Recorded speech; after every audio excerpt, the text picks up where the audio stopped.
हो आई ही ना फसौले रबा त गड़बड़ा जाई का बात माना मरम आज तो और कुछ मानव ना बड़ा दिन पे पकड़ाइल बड़ो का करे है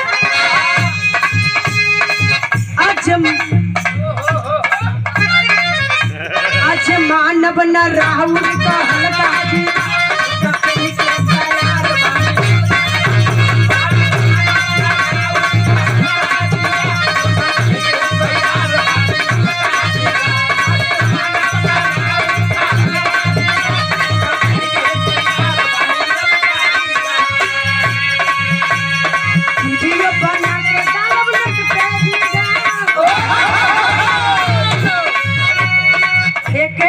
तो सुपरस्टार बना था जैसे ही लड़की इतना ख्वाहिश भगवान करे कि माता रानी से निवेदन हो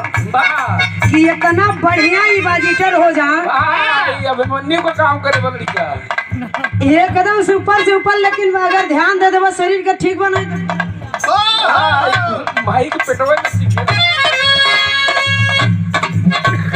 चलो बनना के डालब ना